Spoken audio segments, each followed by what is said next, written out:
रामपुर नाम के छोटे से गांव में दो बहनें रहा करती थी, रिया और सुनीता। सुनीता के कम पढ़े लिखे होने के कारण उसकी शादी एक गरीब किसान से हुई थी, जो कि दूसरों के खेतों में काम करके अपना गुजारा किया करता था। और सुनीता दूसरों के घरों में झाड़ू पोछा करती थी, तो उनके यहाँ चूल्हा जलता था। वहीं रिया की खूबसूरती के कारण उसकी शादी एक व्यापारी से हुई थी, जो कि बहुत ही अमीर था। शादी के बाद रिया को अपने रूप, रंग और दौलत पे घमंड हो गया था। रिया अपनी बहन सुनीता को नीचा दिखाने की कोई कसर नहीं छोड़ती थी।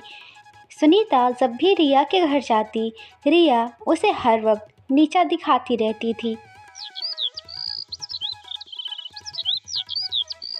ऐसे ही एक सुबह सुनीता अपने काम पे जा रही थी, तभी रास्ते में उसे रिया मिल गई और रिया सुनीता से कहने लगी, दीदी, तुम्हें देखकर तो लगता है कि सच में गरीबी बहुत बुरी चीज़ है।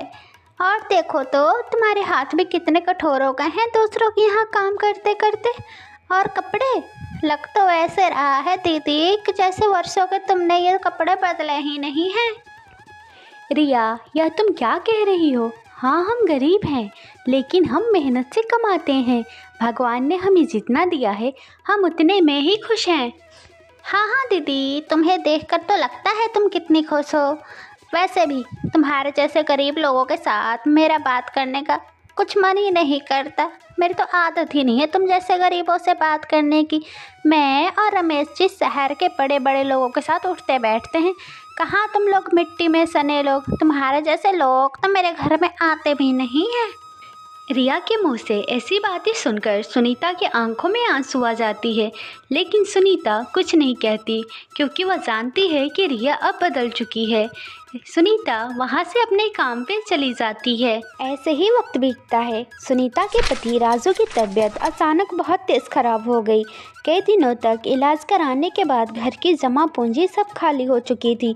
अब सुनीता के पास खाने तक को कुछ नहीं थे। रात का समय सुनीता अपने पति के साथ बिस्तर पे बैठी होती है। सुनीता के पति सुनीता से कह रहे होते हैं, सुनीता, मुझे लगता है कि अब मैं ज़्यादा दिन नहीं बचूंगा। देखो, घर में राशन भी खत्म हो गई और बच्चे भी भूखे हैं। नहीं राजू जी, आप ऐसा मत कहो। मैं कुछ न कुछ इंतज़ाम कर लूँगी। मैं अपनी छोटी बहन रिया से पैसे मांगने जाऊँगी।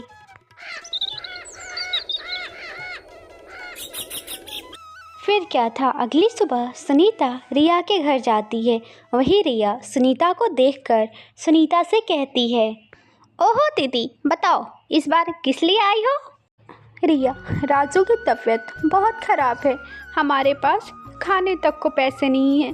मुझे कुछ पैसे उधार दे दो, फिर मैं तुम्हें कुछ ही दिनों में लौटा दूंगी। ओहो दीदी, कितनी बुरी बात है।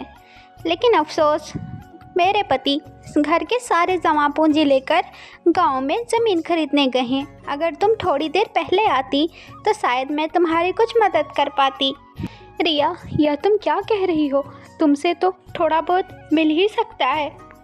ओहो दीदी, क्या कह रही हो तुम भी? अगर मैं हर गरीब रिश्तेदार की मदद करने लग जाऊं तो फिर मेरा क्या होगा? रिया की यह बात सुनकर सुनीता की आंखों में आंसू आ जाती है। वह चुपचाप वहाँ से लौट जाती है। रिया सुनीता की आज तक कोई मदद नहीं की थी। फिर एक दिन सुनीता ने सोचा, रिया ने तो पैसे देने से इनकार कर दिया, अब मैं क्या करूं? ऐसा करती हूं, मैं अपने बड़े भैया के घर जाती हूं, शायद वो मुझे पैसे देने से मना ना करे। सुनीता इतना सोचकर अपने बड़े भैया के घर के लिए निकल जाती है। भाभी, भैया घर पे हैं? नहीं, तुम्हारे भैया घर पे तो नहीं हैं, किसी काम के सिलसिले से शहर गए हैं। कोई काम है तो मुझे बताओ। भाभी, वो हमें कुछ पैसों की ज़रूरत है। राजू बहुत बीमार हैं। देखो सुनीता, तुम तो जानती हो तुम्हारे भैया घर पे नहीं हैं। वैसे भी हमारे घर में भी बहुत खर्चे हैं। हर किसी की मदद करना हमारे बस की बात नहीं है।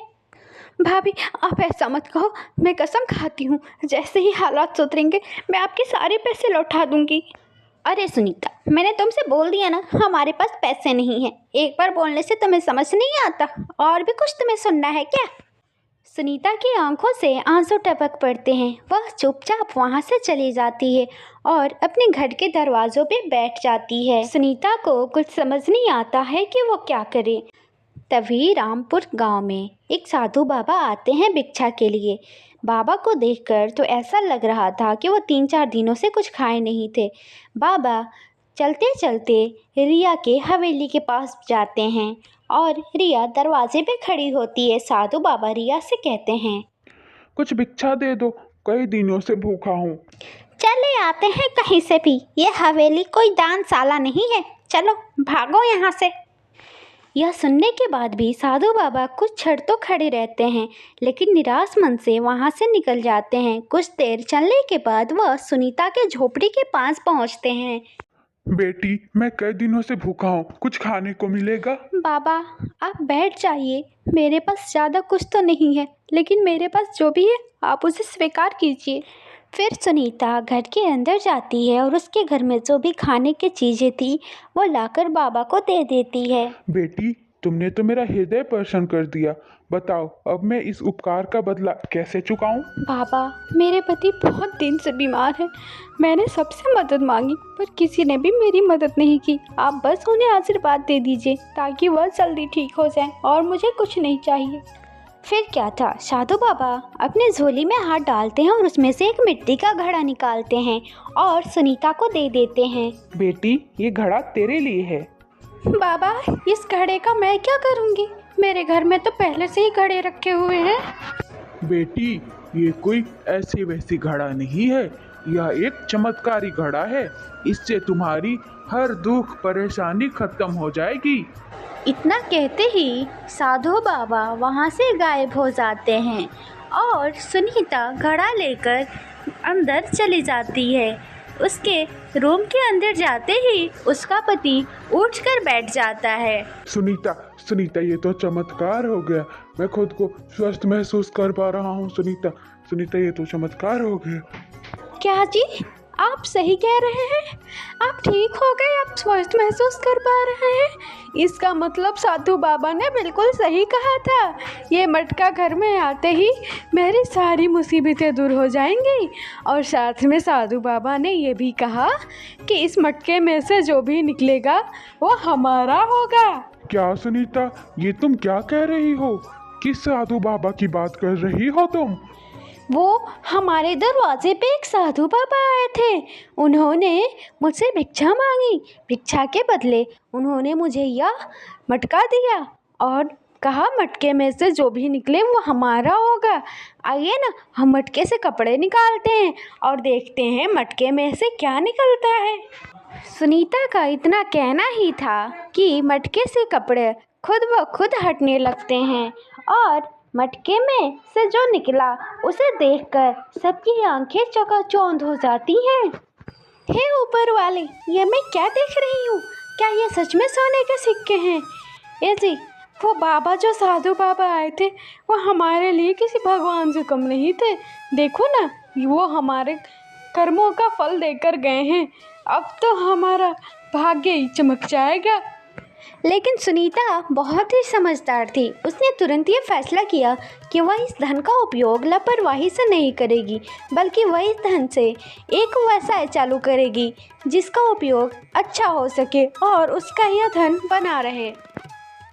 हाँ सुनीता, क्योंकि गर्मी का मौसम है तो इस मौसम में हमारा व्यापार छाछ, नींबू पानी, दूध, शरबत से अच्छा चलेगा। इस बार बहुत से लोग गर्मी से परेशान हैं तो ठंडक के लिए लोग हमारे छाछ पीने ज़रूर आएंगे। फिर क्या था, सुनीता उसमें से कुछ सिक्के लेती है और गांव के व्यापारी के पास चली जाती है। अच्छी गुणवत्ता का दूध और छाछ खरीदने के लिए गई। सेठ जी, मैं कुछ पैसे लगाकर छाछ और दूध बेचना चाहती हूँ, क्या आप मेरी मदद करेंगे?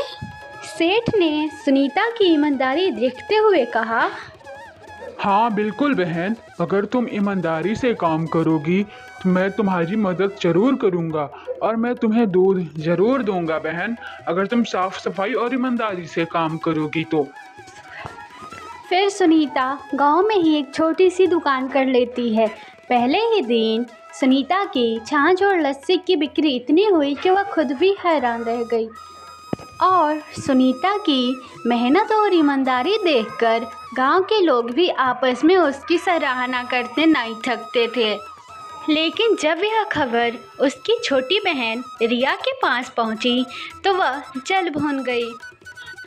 कल तक तो ये मुझसे पैसे मांगती थी और अचानक से इसके पास इतने पैसे कहाँ से आ गए कि ये लस्सी छाछ का व्यापार शुरू कर दी और इसका पति राजू भी शुरू सही से हो गया। अब मुझे तो इसका पता लगाना पड़ेगा, आखिर ये हुआ तो हुआ कैसे। फिर रिया सोचते हुए अपने कमरे में टहलने लगती है। फिर उसके दिमाग में ख्याल आता है तो वो सुनीता के घर के दरवाजे पे जाकर खड़ी हो जाती है और उनकी बातें सुनने लगती है। ऐसी आपने देखा आज कितनी अच्छी कमाई हुई। यह सारा चमत्कार उस साधु बाबा की वजह से हो रहा है। अगर साधु बाबा मुझे वो जादुई घड़ा नहीं देते तो आज हम इस मुकाम पे नहीं होते। तो शुक्रिया मनाओ साधु बाबा की, चमत्कार हो गया ये तो, चमत्कार। हाँ सुनीता, बात तो तुम सही कह रही हो। मैं साधु बाबा का यह एहसान जिंदगी भर नहीं भूलूंगा। वह साधु बाबा हमारे लिए किसी भगवान से कम नहीं है। देखो ना, मैं ही कितने दिनों से बीमार चल रहा था, लेकिन वो जादुई घड़ा घर में आते ही मैं भी ठीक हो गया। वरना मुझसे तो चला भी नहीं जा रहा था, उठा भी नहीं जा रहा था। जादुई घड़ा का और साधु बाबा का यह एहसान कभी नहीं भूलूंगा, कभी नहीं। अच्छा, तो ये किसी जादुई घड़े का असर है। किसी बाबा ने इन्हें जादुई घड़ा दिया है, तभी तो मैं सोचूं इतनी जल्दी ये चमत्कार हुआ कैसे। क्या करूं। एक काम करती हूँ, मैं वो घड़ा चुरा लेती हूँ।